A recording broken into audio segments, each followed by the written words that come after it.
عرب اسلامی سربراہی اجلاس کے پیش نظر قطر پر اسرائیلی حملہ صرف ایک فوجی کارروائی نہیں بلکہ پورے مشرق وسطیٰ کے امن اور سیاست پر براہ راست حملہ ہے۔ یہ وہی قطر ہے جسے امریکہ اپنا قریبی اتحادی قرار دیتا ہے اور جہاں 11,000 سے زائد امریکی فوجی موجود ہیں۔ اگر قطر جیسا قریبی اتحادی بھی اسرائیلی حملوں کی زد میں آ سکتا ہے تو باقی ریاستوں کے لیے امریکہ کے دفاعی وعدے کتنے قابل اعتماد رہ جاتے ہیں۔ یہی واضح اشارہ ہے جو امریکہ کی پالیسی کو مزید متنازع اور پیچیدہ بنا دیتا ہے۔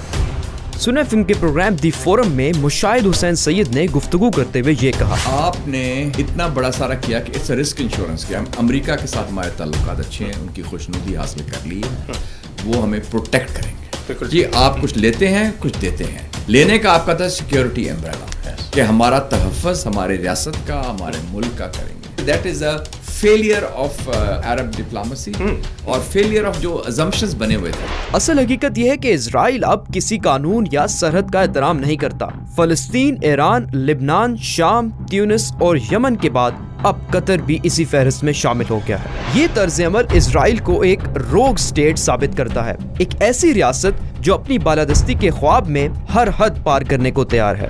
یہ ایک موقع ہے، لٹمس ٹیسٹ ہے قیادت کا، عرب کنٹریز کا، مسلم کنٹریز کا، کہ ان میں کتنا دم ہے، کتنا ہمت ہے، کتنا حوصلہ ہے کہ اپنے جو بنیادی مفادات ہیں اس کا تحفظ کریں اسرائیل جاریت کے خلاف۔ انٹرنیشنل لا کی violation, rogue state terrorism, serial violator of international law اور ایک criminal violator also of international law. Qatar میں ہونے والے ہنگامی عرب اسلامی اجلاس کے دوران ترکی کے صدر رجب طیب اردوغان نے مطالبہ کیا کہ اسلامی ممالک اسرائیل پر اقتصادی دباؤ ڈالیں اور عالمی قانونی فورمز میں ذمہ داران کے خلاف کارروائی کی جائے۔ مصر نے اس حملے کو بین الاقوامی قانون کی سنگین خلاف ورزی قرار دیتے ہوئے خبردار کیا کہ ایسے اقدامات موجودہ امن معاہدوں کو نقصان پہنچائیں گے۔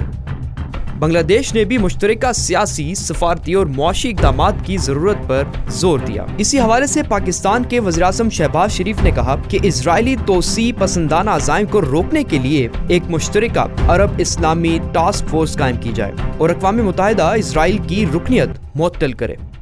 Israel must be held accountable for its war crimes against humanity. Creation of an Arab Islamic task force to adopt effective measures to ward off Israeli expansionist designs. سعودی عربیہ اور یو اے ای نے بھی سٹینڈ تو بڑا اسٹرانگ لیا ہے اور میں امید رکھتا ہوں کانکریٹ ایکشنز ہوں گے۔ پاکستان نے پروپوزل دے دی ہے suspension from the United Nations. Israel and India exactly ان کے اندر بالکل وہی مائنڈ سیٹ فیشسٹ ہے۔ Defining moment, it's an inflection point, it's now or never, بلکہ میں یہ بھی کہوں گا ڈو اور ڈائی۔ امریکہ کے لیے بھی یہ ایک کڑا امتحان ہے۔ اگر وہ واقعی اپنے اتحادیوں کے ساتھ کھڑا ہے تو اسے نہ صرف اس حملے کی مذمت کرنی ہوگی بلکہ اسرائیلی گنڈا گردی کے خلاف عملی طور پر آواز بھی بلند کرنا ہوگی۔